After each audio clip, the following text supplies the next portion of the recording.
हम लोग भारत की राज व्यवस्था के बारे में पढ़ेंगे। राज व्यवस्था मतलब भारत में सरकार किस तरह से राज्य चलाती है।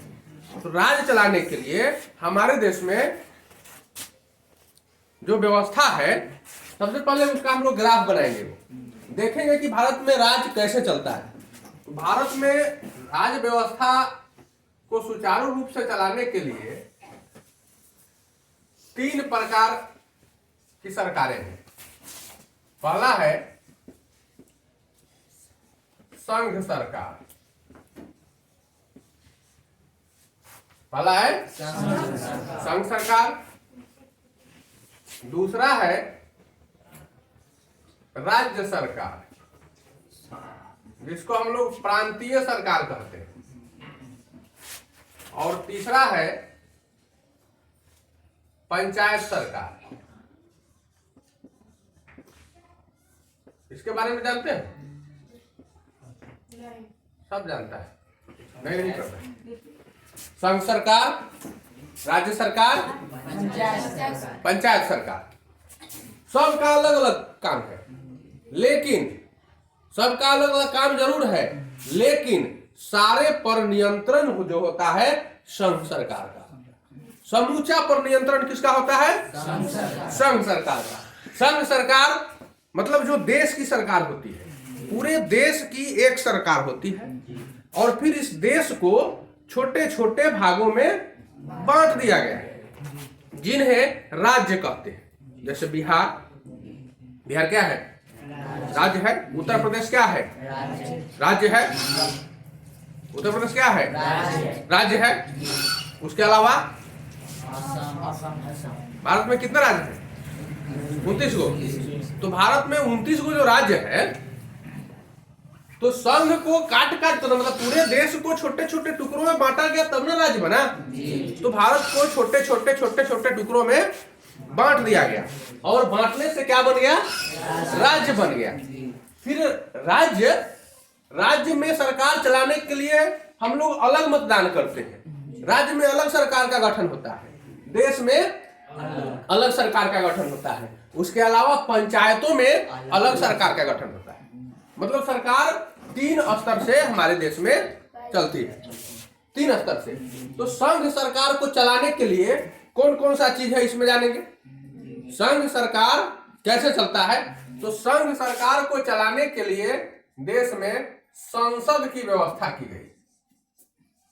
किसकी व्यवस्था की गई? संसद की। भारत में संसदीय व्यवस्था अपनाई गई है। भारत में संसदीय व्यवस्था अपनाई गई। इस संसद के 3 अंग होते हैं। ये संसद भी अकेला नहीं है, संसद के भी 3 अंग है। पहला है राष्ट्रपति, दिखाई दे रहा है सब लोग? पहला है राष्ट्रपति। दूसरा है लोकसभा, और तीसरा है राज्यसभा। नाम तो सुना होगा कभी कभी, लेकिन इसके बारे में बहुत जानकारी नहीं होगी। देश की सरकार चलाने के लिए किसकी व्यवस्था की गई? मतलब पूरे देश के चलाने के लिए, देश को चलाने के लिए जो हमारे प्रतिनिधि बैठते हैं, देश को कौन चलाएगा? सबसे पहले जानिए कि देश को चलाएगा कौन? हम चलाएंगे? आप चलाइएगा? हाँ, हम सब चलाते हैं। देश को हम सब चलाते हैं, लेकिन हम सब कैसे चलाते हैं? तो हम लोग अगर देश को चलाने में शुरू कर दें, देश को चलाना शुरू कर दें, और पूरे देश में आज जो 130 करोड़ की आबादी है, लगभग 1 अरब 30 करोड़, इसमें कुछ सियाने हैं, कुछ बूढ़े हैं, कुछ बच्चे हैं, कुछ जवान हैं, कुछ मरने की स्थिति में है, कुछ बीमार है, कुछ मूर्ख है, कुछ पागल है, हर तरह के लोग हैं, कुछ अपराधी हैं, कुछ दिवालिया है, कुछ देश से भागे हुए लोग हैं, भगोड़ा लोग। तो अनेक तरह के देश में लोग हैं। किनको किनको सरकार चलाने में भागीदारी सुनिश्चित करनी है, यह सरकार निर्णय लेती है। हम सरकार कैसे चलाते हैं?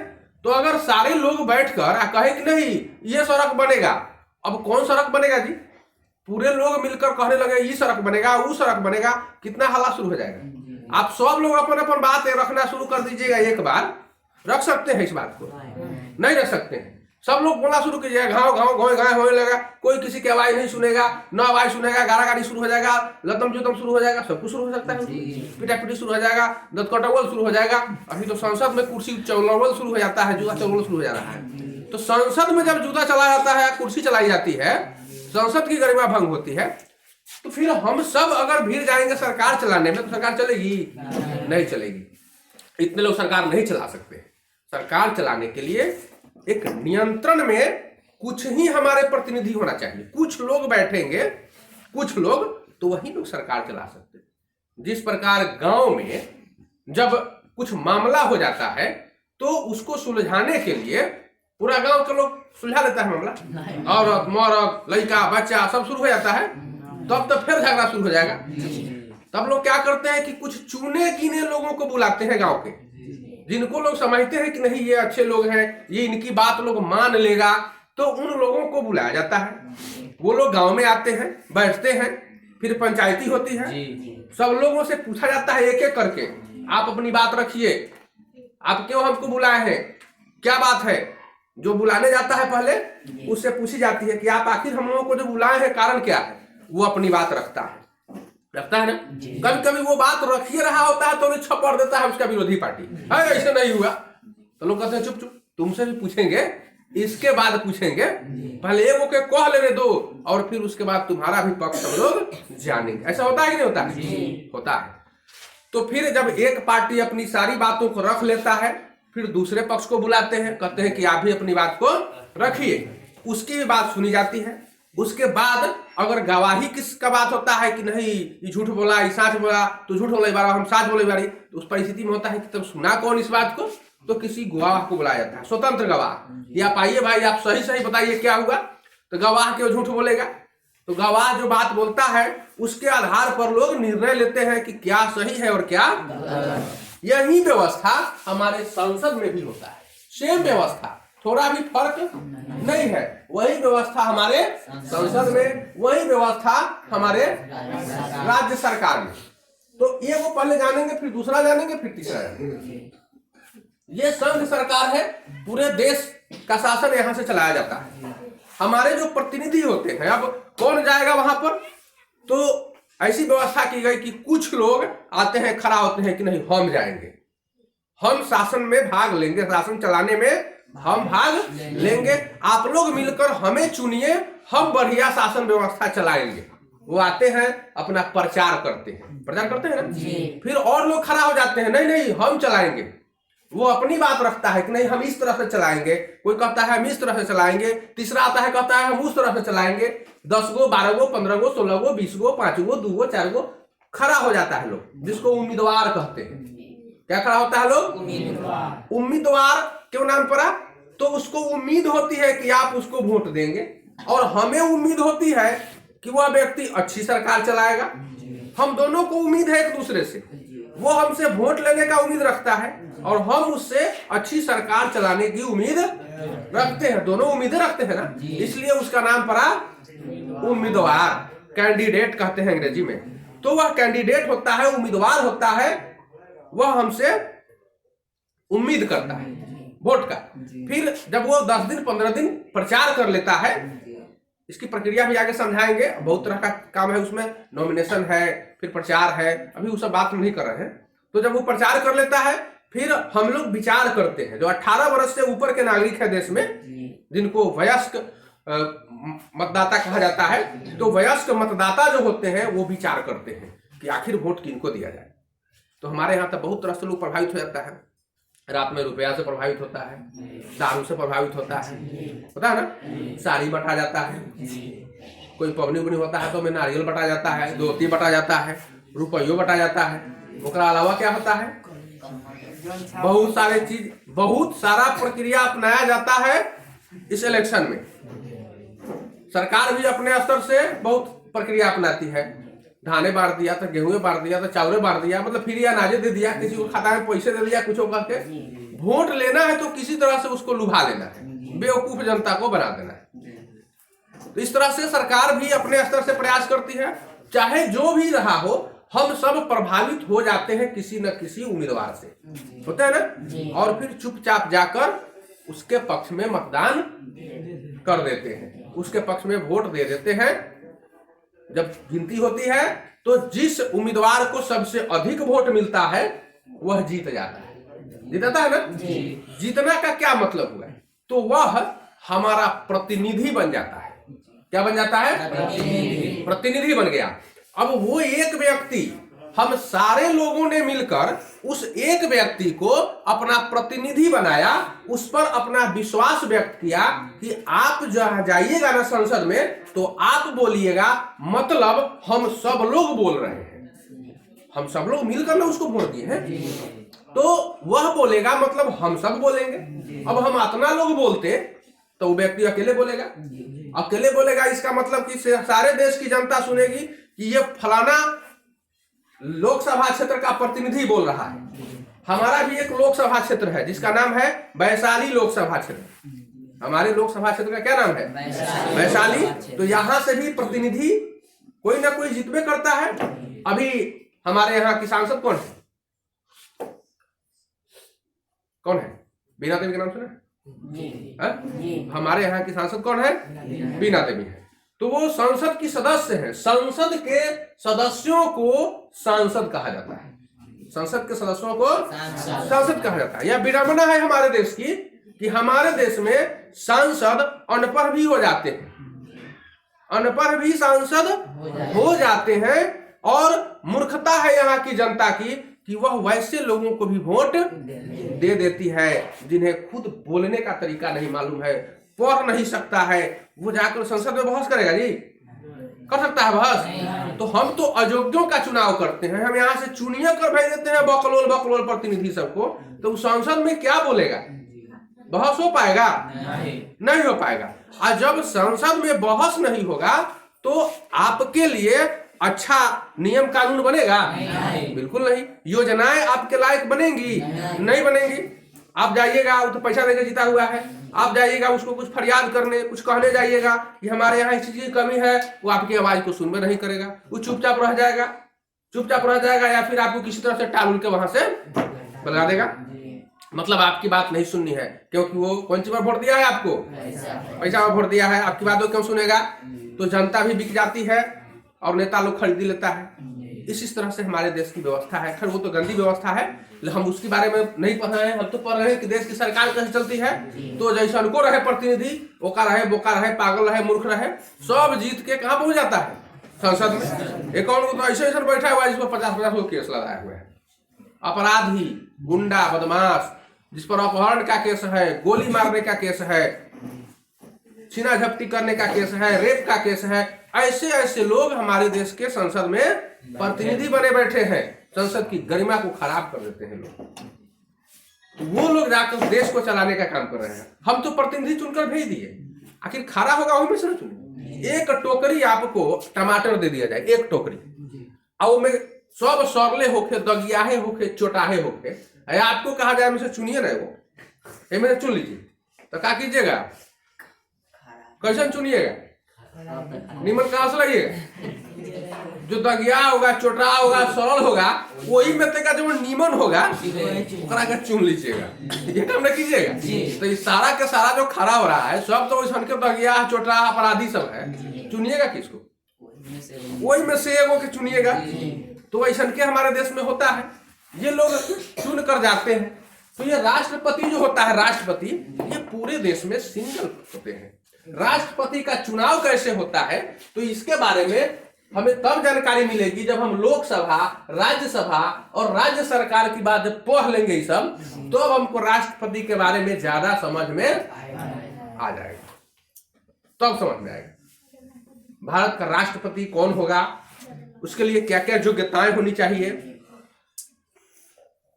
तो ये हम इसका क्या क्या पावर है, अधिकार क्या है राष्ट्रपति का, अधिकार क्या है, कार्य क्या है, राष्ट्रपति क्या क्या करते हैं हमारे देश में, तो ये बताएंगे। लेकिन पहले इधर हम लोग थोड़ा जान लेंगे, तब जानेंगे। हम लोग लोकसभा के बारे में पहले जानेंगे। राष्ट्रपति तो अकेले हो ही जाते हैं। भारत के लोकसभा में और भारत के राज्यसभा में ये क्या होता है, तो भारत के लोकसभा में कुल सीटें 545 है। कुल सीट कितना है? 545। 545 सीट है। हमारे लोकसभा में जब हमारा संविधान बना तो उसमें एक बात निश्चित किया गया कि भारत के लोकसभा में 552 सीट होगा। कितना सीट होगा? 552 को सीट होगा, अधिकतम होगा, अधिकतम मतलब कि ज्यादा से ज्यादा 552 सीट हो सकता है, वो से ज्यादा सीट नहीं। क्यों 552 बनाया गया, किस कारण से बनाया गया, तो इस पर आगे हम लोग चर्चा करेंगे। लेकिन अभी कुल कितनी सीटें हैं? 545 सीटें हैं, जिसमें 543 पर चुनाव होता है। इलेक्शन जो होता है वह कितने सीटों पर होता है? 543। 545 बनाने के लिए 543 आप प्लस का वो 2, तो चुनाव होता है ये 543 पर। इसको कहते हैं इलेक्टेड। इसको क्या कहते हैं? इलेक्टेड। और दूगो जो होता है, ये दूगो होता है सिलेक्टेड। दूगो होता है सिलेक्टेड। तो सिलेक्टेड कौन करेगा इसको? सिलेक्शन का क्या मतलब कि सीधे के सीधे उठा के रख दिया गया, आपको मालूम नहीं होगा कि कौन बनेगा। सीधे राष्ट्रपति के पास पावर होता है। ये पावर किसके पास होता है? राष्ट्रपति जिसको चाहे उसको दूगोरा के धो देंगे, लेकिन जिसको चाहे नहीं। उसमें भी कानून है, हमारे देश का संविधान है, संविधान में जो बात होगी उसी के अनुसार राष्ट्रपति भी चलते हैं। तो ये दूगो कौन हो सकता है? पहले 543 जानेंगे। 543 सीट पर चुनाव होता है, जनता वोट देती है और तब 543 गो सदस्य चुनकर जाते हैं। कहां जाते हैं? दिल्ली जाते हैं।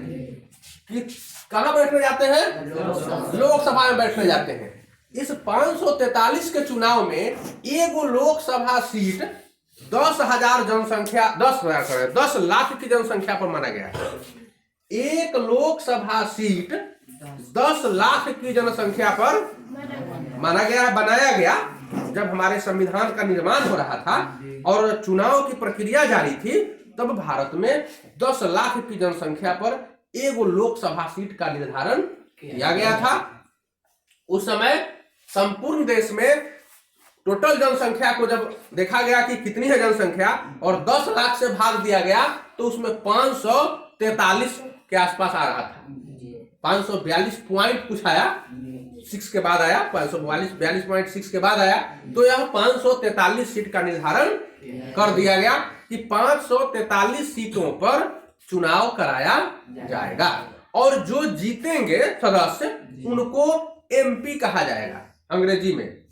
हिंदी में संसद के सदस्य कहा जाएगा या उनको सांसद कहा जाएगा। उनको क्या कहा जाएगा? सांसद या संसद के सदस्य। कितनी जनसंख्या पर इनको चुनना है? जनसंख्या पर कितनी जनसंख्या पर चुनना है? 10 लाख की जनसंख्या पर। ये एक सीट जो होता है 10 लाख जनसंख्या पर एक सीट होता है। नाम इनका क्या है जी? इनको क्या कहते हैं हम लोग? सांसद। इनको हम लोग कहते क्या है? सांसद। क्योंकि ये संसद के सदस्य हैं, इसलिए इनको क्या कहेंगे? सांसद कहते हैं। अंग्रेजी में इनको हम लोग एमपी कहते हैं, मेंबर ऑफ पार्लियामेंट। पार्लियामेंट माने होता है संसद। संसद को अंग्रेजी में कहते हैं पार्लियामेंट, और एम से मेंबर, मेंबर माने सदस्य। मेंबर ऑफ पार्लियामेंट का मतलब संसद के सदस्य। हिंदी में भी इसको संसद के सदस्य कहते हैं या फिर इसको सांसद कहते हैं। ये तो 543 का चुनाव हो गया 10-10 लाख की जनसंख्या पर, हर 10 लाख पर एगो सांसद। अब आज क्या हो गया है? तो यह 10 लाख की जनसंख्या पर जो निर्धारित किया गया 1971 में जाते जाते कर दिया गया फाइनल। मतलब 1971 में 10 लाख की जनसंख्या पर एक सांसद का चुनाव निर्धारित किया गया। लेकिन यह भी कहा गया कि 545 जो टोटल हो रहा है 543 रहेगा और उसका समय समय पर निर्धारण किया जाना है। जब 10 लाख की जनसंख्या पर है तो आज तो भारत में 130 करोड़ की आबादी है, आज तो 1300 सांसद होना चाहिए भारत में। कितना होना चाहिए? 1300। लेकिन विडंबना यह है कि इस देश में इस सीट को यथावत छोड़ दिया गया, मतलब इसको बढ़ाने घटाने का काम नहीं किया गया, भले जनसंख्या बढ़ते चल जाए। तो कोई कोई राज्य है जहां की जनसंख्या बड़ी तेजी में बढ़ रही है, और कुछ कुछ राज्य है जहां की जनसंख्या बहुत कम बढ़ रही है। अब राजस्थान की स्थिति है कि वहां आज 30 लाख की जनसंख्या पर एगो सांसद है। राजस्थान की जनसंख्या को देखा जाए और वहां संसद के सीट को देखा जाए तो 30 लाख की जनसंख्या पर एगो सांसद होता है, जबकि महाराष्ट्र में देखा जाए तो 18 लाख की जनसंख्या पर एगो सांसद होता है। फर्क पड़ गया? फर्क नहीं? बिहार में लगभग 25 लाख की जनसंख्या पर एगो सांसद होता है लमसम। तो पड़ गया ना सब जगह फर्क? कहीं 18 लाख पर, कहीं 25 लाख पर, कहीं 30 लाख पर, कहीं 20 लाख पर, कहीं 22 लाख पर, कोई स्थिर नहीं रहा। लेकिन होना कितना पर चाहिए था? 10 लाख पर। बनाया भी गया हमारे संविधान में 10 लाख पर। लेकिन आज इस चीज को अब फिर से संशोधन की आवश्यकता है, फिर से संविधान में संशोधन करके, और जब सही किया जाएगा तो ये लगभग आज हमारे देश में 1300 संसद हो जाएंगे, 1300 लोकसभा की सीटें हो जाएंगी। ये तो बुझ गए। ये दूगो कहां से आता है? दूगो तो दूगो कौन होगा पहले जानेंगे। दूगो जो होता है उसको कहते हैं आंग्ल भारतीय। ये क्या होता है? आंग्ल भारतीय मतलब एंग्लो इंडियन। ये जो होता है वह कैसा सदस्य होता है? Anglo Indian. ये एंग्लो इंडियन क्या है? तो एंग्लो इंडियन का मतलब यह है कि इसके माता और पिता इसमें से कोई एगो भारत का हो और एगो अंग्रेज हो, एगो इंग्लैंड का हो, ब्रिटेन का, और एगो कहां का हो? इंडिया का हो। Anglo Indian. एंग्लो मतलब कि आंग्ल देश का, आंग्ल देश मतलब अंग्रेज हो, और एगो भारतीय।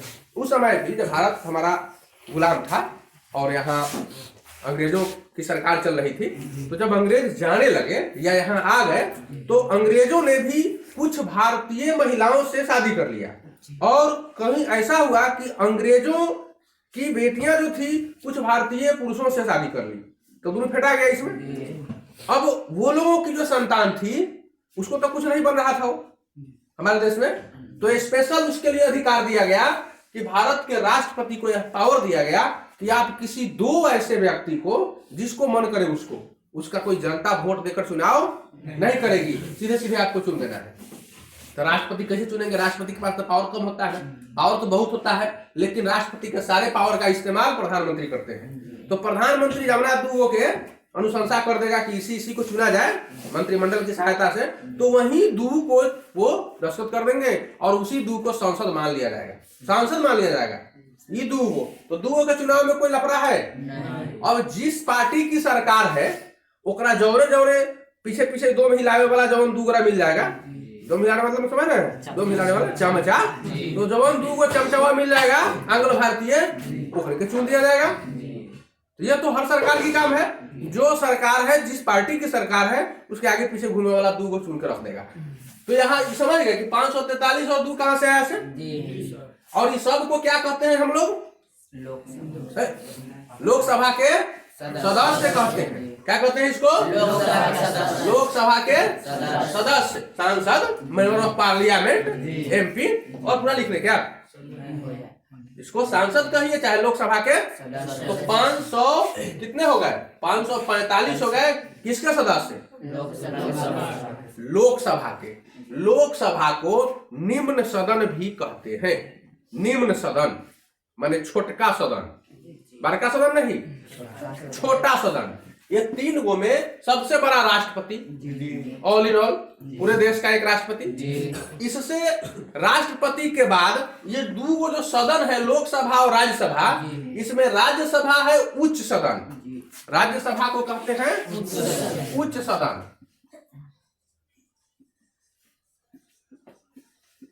उच्च सदन। और लोकसभा को हम लोग कहते हैं निम्न सदन। निम्न सदन। इसे बुद्धिजीवियों का सदन भी कहते हैं। यह बुद्धिमान लोगों का सदन होता है। राज्यसभा जो होता है बुद्धिमान लोगों का सदन होता है और कभी भी भंग न होने वाला सदन होता है। मतलब राज्यसभा कभी भी भंग नहीं होता है, लोकसभा भंग होता है। हर 5 साल के बाद यहाँ चुनाव की व्यवस्था कराई गई और 5 साल पूर्ते पूर्ते लोकसभा को भंग कर दिया जाता है। फिर वहां चुनाव होता है, चुनाव होने के बाद नए नए सदस्य चुनकर जाते हैं, फिर से लोकसभा का गठन होता है। तो लोकसभा में बार बार आना जाना लगा रहता है। अब इस चुनाव में क्या होता है, 545 में भी क्या है, तो भारत में भिन्न भिन्न प्रकार की पार्टियां, राजनीतिक पार्टियां, इसके बारे में हम लोग अलग से पढ़ेंगे। राजनीतिक दल के बारे में अलग से पढ़ेंगे, लेकिन थोड़ा सा हम बता देंगे इस जगह, इसलिए इसमें जरूरी है बताना। तो राजनीतिक दल भिन्न भिन्न होते हैं। इसमें 2 तरह के राजनीतिक दल होते हैं। एक राष्ट्रीय राजनीतिक दल होते हैं, राष्ट्रीय दल, और एक होता है क्षेत्रीय दल। एक होता है राष्ट्रीय पार्टी और एक क्षेत्रीय पार्टी। राष्ट्रीय पार्टी का मतलब कि वैसी पार्टी जिसका जनाधार पूरे देश के कम से कम 4 गो राज्य में होना चाहिए। 4 गो राज्य में उसका विधायक जरूर होना चाहिए। उसका भी हम जो उसके लिए क्या क्या जरूरी है वो भी बताएंगे आगे। तो राजनीतिक पार्टी में राष्ट्रीय पार्टी जो होता है उसका 4 राज्य में कम से कम लोग उसको जानते हैं, वोट देते हैं, और उसका जो चिन्ह होता है, चुनाव चिन्ह, वो पूरे देश में एक ही चुनाव चिन्ह होता है। पूरे देश में एक ही चुनाव चिन्ह होता है। अभी हमारे देश में बीजेपी, कांग्रेस, कम्युनिस्ट पार्टी, अब कम्युनिस्ट पार्टी का दर्जा छीनने वाला है, मतलब 4 राज्य में उसका शासन नहीं है, या बहुत कम लोग हैं, लेकिन हो सकता है छीन जाए। बसपा का भी दर्जा अब छीनने की स्थिति में है। तो बहुजन समाजवादी पार्टी हमारे देश में इस तरह से टोटल पार्टियों में अभी मुख्य रूप से 2 पार्टियां ऐसी हैं जिसको राष्ट्रीय पार्टी का दर्जा प्राप्त है तो ऐसे 6 को, लेकिन राष्ट्रीय पार्टी अब मुख्य रूप से अभी 2 को आ रही है। अब धीरे धीरे इसमें से कुछ ऐसा है कि समय समय पर निर्वाचन आयोग उसको घटाते रहता है, बढ़ाते रहता है, देखता है कि इसका कम हो गया तो उसको हटा दो, राजनीतिक पार्टी का दर्जा इसका समाप्त कर दो, राष्ट्रीय राजनीतिक पार्टी का दर्जा समाप्त करो। तो कुछ पार्टियां हैं जो अपने ही राज्य में सिमटी हुई है, मतलब कि उसको वोट अपने ही राज्य में खूब मिलता है, अगल बगल वाला में एक आध सीट कभी मिल जाता है, कभी नहीं मिलता है, तो उसको कहते हैं क्षेत्रीय दल। जैसे जदयू जो है वह क्या है, क्षेत्रीय दल है। जदयू कैसा दल है, क्षेत्रीय दल है। हो सकता है जदयू को राष्ट्रीय पार्टी का दर्जा मिला, क्योंकि अरुणाचल प्रदेश में भी इसका सांसद ये विधायक था, लेकिन उसको बीजेपी वाले ने पैसा देकर उसको खरीद लिया, अपने में मिला लिया, तो बात खत्म हो गई, नहीं तो अब तक मिल ही चुका होता। तो और भी दल है, जैसे अब राष्ट्रीय जनता दल, अपने यहाँ राष्ट्रीय जनता दल का नाम सुना है, लालू प्रसाद यादव की पार्टी है। तो राष्ट्रीय जनता दल का भी बिहार में जनाधार है, इसलिए वह क्षेत्रीय पार्टी है। जनता दल यूनाइटेड अपने यहाँ क्षेत्रीय पार्टी है। और भी छोटे छोटे बहुत पार्टी है, अपना दल, कौन दल, तोहर दल, हमर दल, सब दल है, बहुत सारा दल है। आपकी सरकार है कहाँ, दिल्ली में अरविंद केजरीवाल की, तो आप भी अभी तक क्षेत्रीय पार्टी है। आने वाले समय में हो सकता है जनाधार बढ़े आसपास के राज्यों में, विधायक जीते उनका, तो वो भी राष्ट्रीय पार्टी का दर्जा प्राप्त कर सकता है। अब इसमें मुख्य सैनिक एक पार्टी है वीआईपी, नाम सुना है, वीआईपी, विकासशील इंसान पार्टी, नाम सुना है, नहीं सुना है, सुनना ही क्या है, विकासशील इंसान पार्टी, यह भी क्षेत्रीय दल है। जीतन राम मांझी, नाम सुना है, बिहार के पूर्व मुख्यमंत्री थे, तो उनकी भी एक पार्टी है हम, उनकी पार्टी है हम। तो ये भी क्षेत्रीय पार्टी है। बिहार में बहुत सारी पार्टियां हैं जो क्षेत्रीय पार्टियां हैं। लगभग 36,000 दल पंजीकृत है पूरे भारत में। कितने दल हैं, 36,000 दल हैं। क्षेत्रीय पार्टी सभी है सब, कोनो कोनो को एको विधायकों नहीं है, कुछ नहीं है, वोटों नहीं मिलता है जल्दी।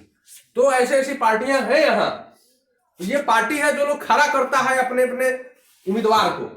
अब देश का जब चुनाव होने लगता है 10 लाख की जनसंख्या पर, तो ये वो कैंडिडेट खड़ा होता है, सब पार्टी चाहती है कि हमारे वो कैंडिडेट खड़ा हो जाए। तो जब वहां खड़ा हो जाएगा तो उन पार्टियों में से कोई ना कोई तो वो जीतने करेगा, किसी न किसी पार्टी का जीतने करता है। इसमें कुछ स्वतंत्र उम्मीदवार भी होते हैं जो किसी पार्टी से नहीं होते हैं, कहते हैं हमारा कोई पार्टी से मतलब नहीं है, हम अकेले खड़ा हो जाएंगे। तो स्वतंत्र पार्टी अपने आप खड़ा हो जाता है, स्वतंत्र उम्मीदवार, लोग कहीं कहीं उसको भी वोट दे देते हैं, वो भी जीत जाता है।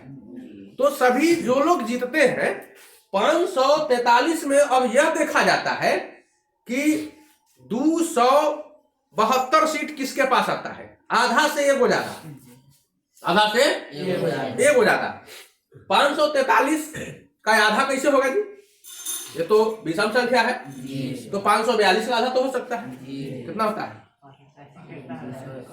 271। तो 271 से वो ज्यादा कितना हो गया? 272। तो 272 हो गया अगर एक तरफ, तो 271 बच गया। हई दुआ कोई वैल्यू नहीं होता है, क्योंकि तो राष्ट्रपति चुन लिया, कोनो दल का है नहीं है, ये तो स्वतंत्र है। तो 543 में जिसके पक्ष में 271 वो हो जाएगा, वही पार्टी विजेता पार्टी घोषित होती है और उसी की सरकार बनती है। तो 272 या 272 से ज्यादा जिसके पास एमपी हो जाएगा, सांसद, उसी की सरकार बनेगी देश में। लोकसभा में उसी की सरकार का गठन होता है और देश में उसी पार्टी की सरकार बनती है। समझ में आई बात?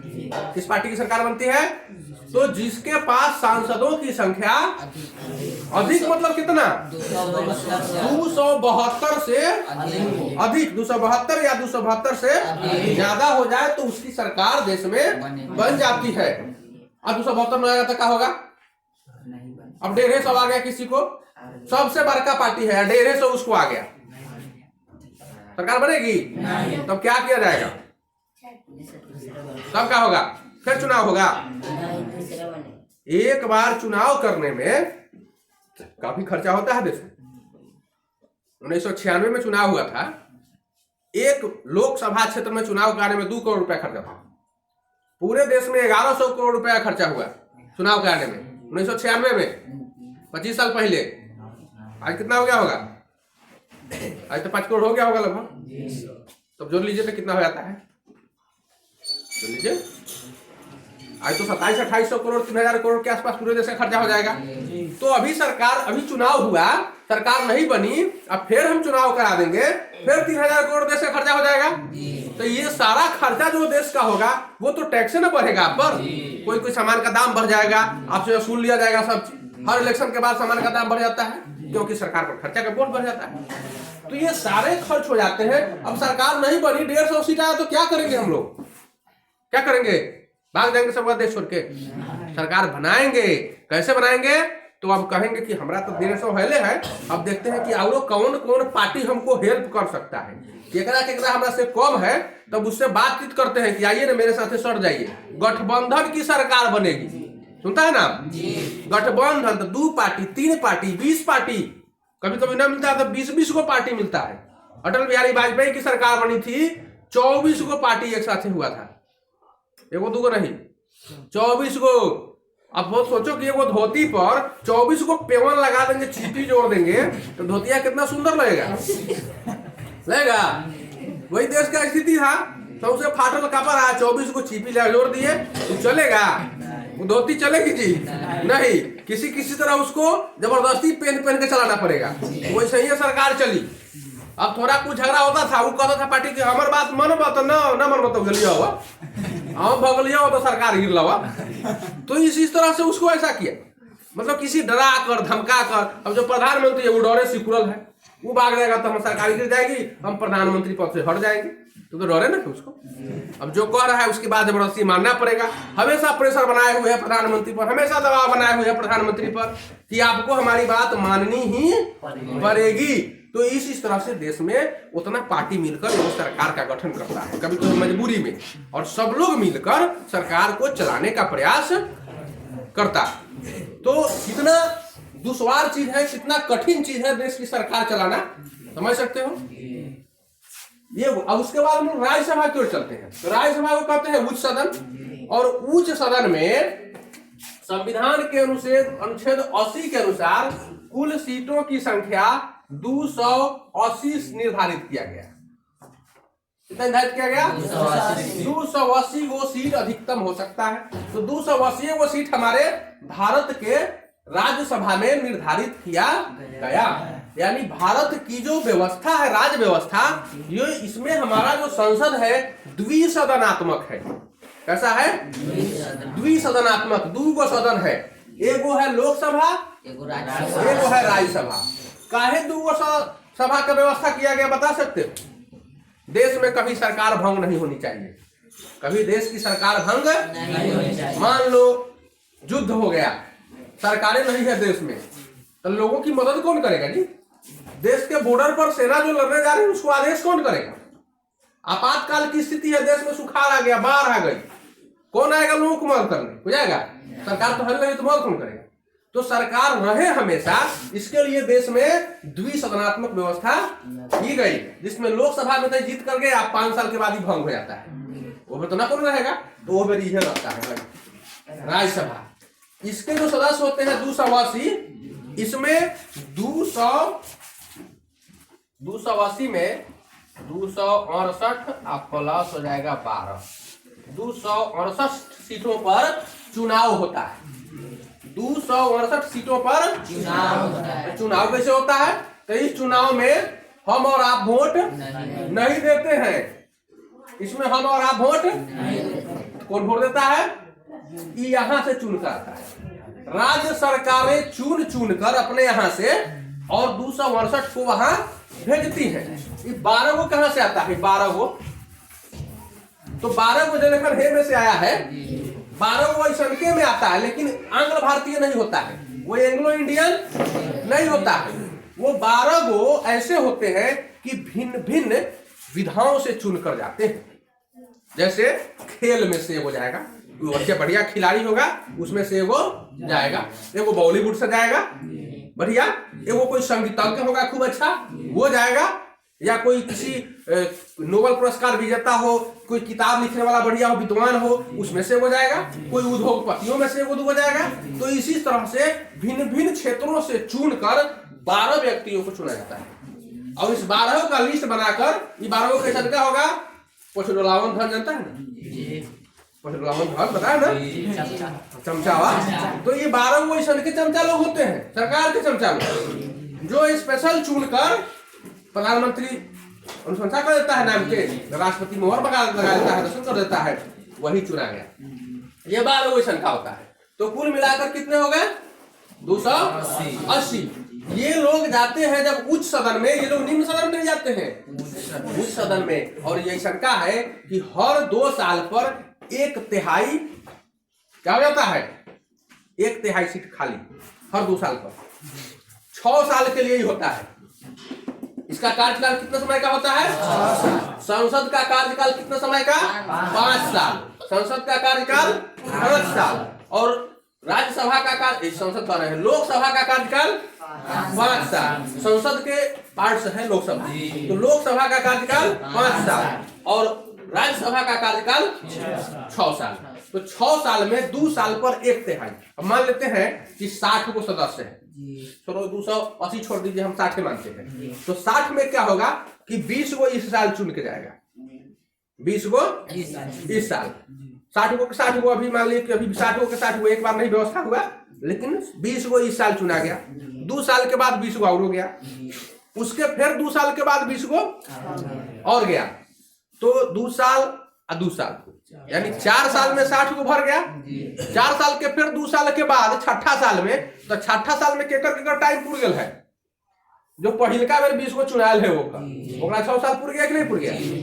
इसके 2 साल के बाद जो चुनाल है होगा तभी 4 साल होगा, और ओकरा बाद भी 2 साल के बाद चुनाल होगा तभी 2 साल होगा। तो जब 20 का 6 साल पूर गया उसको हटा दिया जाएगा, अब फिर से नया 20 का चुनाव होगा। हो सकता है यही में से फिर आ जाए 2-4 गो, लेकिन फिर से चुनाव होगा तब ना आएगा। तो अभी तो हट गया, तो अभी कार्यकाल उनका खत्म, फिर नए 20 को चुनाव हुआ, फिर अगला 2 साल के बाद, तो बाद वाला जो चुनाव था 20 को, फिर वो आएगा घूम के, उसका फिर चुनाव होगा। इसी तरह से हर 2 सालों पर 1/3 सदस्यों का चुनाव होता है, और राज्यसभा का कार्यकाल कितने सालों का होता है? 6 साल। इसका कार्यकाल होता है 6 वर्ष, इसका कार्यकाल 6 वर्ष, और इसका कार्यकाल 5 साल।